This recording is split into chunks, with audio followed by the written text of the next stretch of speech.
Good morning, good afternoon, good evening, and thank you for joining us from wherever you are in the world. I'm most definitely not Sean Driver, but this is the Red Horde Midweek Roundup. In today's show, Wrexham take on Grimsby Town for the first time since Grimsby knocked Wrexham out of the playoffs 18 months ago. Wrexham women start their season with a thrilling opening game. And can Doncaster Rovers finally win a game? All this and much, much less in this week's Midweek Roundup. So, without further ado, let's get cracking. So, up first, Wrexham women take on Swansea City ladies in the opening game of the Gennaro Adran Premier. Swansea's Stacey John Davis woke Wrexham up from the get-go with a header that had to be cleared off the line just 2 minutes into the game. She had several shots on target, including a shot that rattled the woodwork in the 17th minute.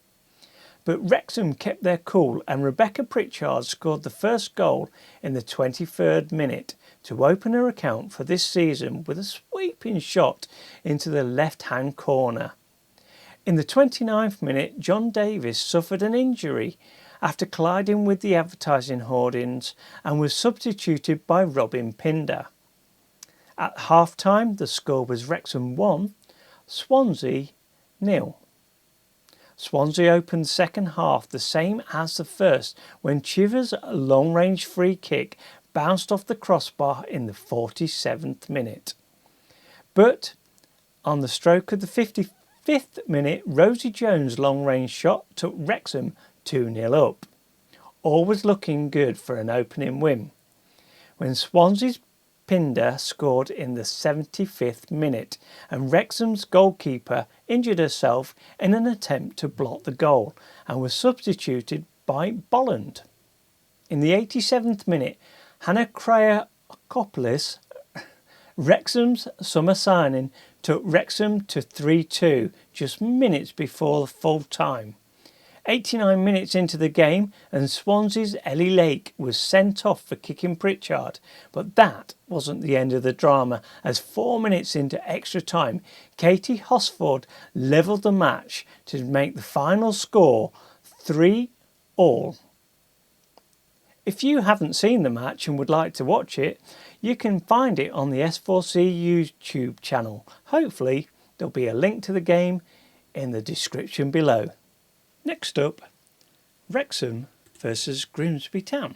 Saturday's match saw Wrexham take on Grimsby for the first time in 2 years. The last time they met, Grimsby beat Wrexham 5-4 in the National League playoff semi-finals. For a full review of that match, see episode 1 season 2 of Welcome to Wrexham. In a game that our very own Sean Driver felt on balance, having looked at the stats for Grimsby Town, would be a 1-1 draw, Wrexham comfortably saw off Grimsby Town. Ollie Palmer met Elliot Lee's cross to beat Jake Eastwood, Grimsby's goalkeeper, to take Wrexham into a 1-0 lead in the 21st minute. Eastwood would then see Will Boyle add a second goal just 10 minutes later, while at the other end Arthur Ganoa was one among those denied in the first half. Half-time score, Wrexham 2, Grimsby Town 0. In the second half, gaffer Steve Parkins started the substitutions.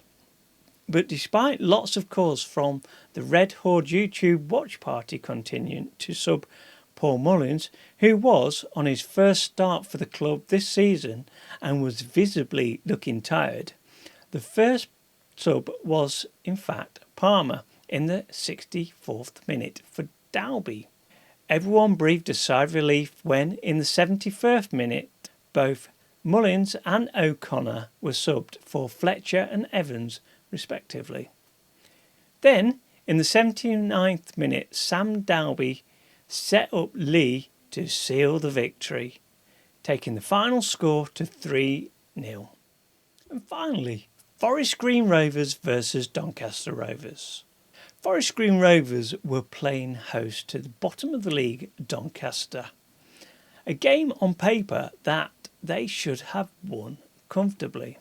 Forest were playing a 4-4-2 lineup against a more defensive formation from Doncaster with a 5-3-2.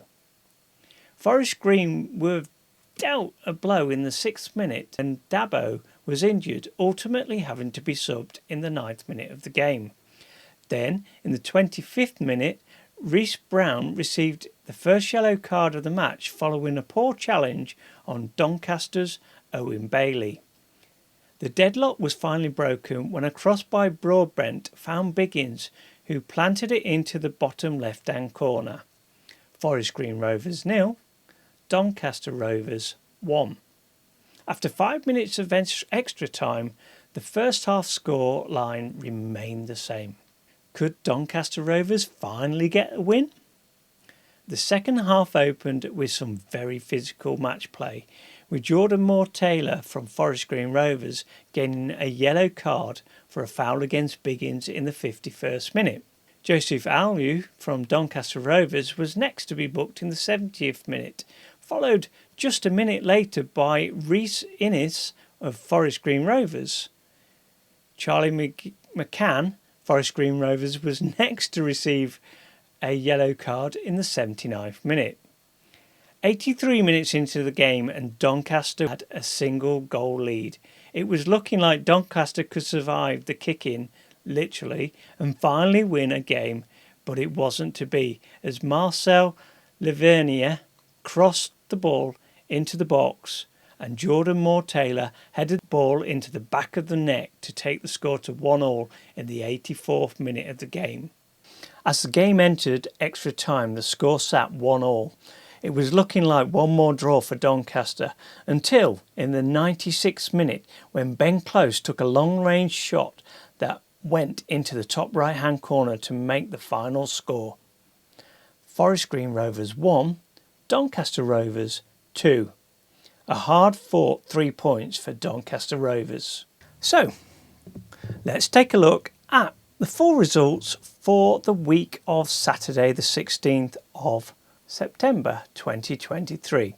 Salford City 0, Notts County 2, Accrington Stanley 4, Sutton United 1, AFC Wimbledon 2, Crewe Alexander 2, Bradford City 1, Harrogate Town 1, Colchester United 1, Mansfield Town 1, Crawley Town 3, Tranmere Rovers 2, Forest Green Rovers 1, Doncaster Rovers 2, Gillingham Town 2, Morecambe 1, Milton Keynes Dons 1, Stockport County 2, Newport County 1, Barrow 1, Swindon Town 2, Walsall 0, Wrexham 3, Grimsby Town 0. Let's take a look at the table. At the bottom there's a slight change because Doncaster Rovers moves out of the relegation spot into 22nd place with 5 points, having now scored 1 win, 5 losses and 2 draws. Tranmere Rovers and Sutton United are now at the bottom with 1 win each and 7 losses. Moving up the league, Stockport County, Wrexham's next opponents on Saturday, are currently sitting in 12th place with 11 points. Milton Keynes Dons have moved down to 8. Crewe Alexander, Crawley Town, Mansfield Town and Wrexham now sit in the playoff places. Swindon Town are in 3rd, but have still got a game in hand. The most superior goal difference in the league with 11 plus. Notts County in 2nd with 17 points and Gillingham are sitting at the top with 18 points. So there you have it, this week's midweek roundup. Coming up in the following week, all the games this week are on Saturday with a 3 p.m. British summertime kickoff. Crewe Alexander versus Colchester, Doncaster Rovers take on Gillingham, Grimsby Town take on Crawley Town, Harrogate Town take on Salford City, Mansfield Town take on Barrow, Morecambe take on Swindon Town, Newport County take on Bradford City. Notts County take on Forest Green Rovers. Stockport County take on Wrexham. Sutton United take on Milton Keynes Dons. Tranmere Rovers take on Accrington Stanley. And Walsall take on AFC Wimbledon. So there you have it. Keep an eye out for Sean's Who Are Ya? Deep dive on this week's opponents for Wrexham, Stockport County. And don't forget to join us on Saturday here on YouTube for the watch party. Also, don't forget to like, share, subscribe. We're not far away from that 500 subs mark that Sean's dying to get so we can play with some new toys. I've been Jed B, and I'll see you next week for another midweek roundup. See ya.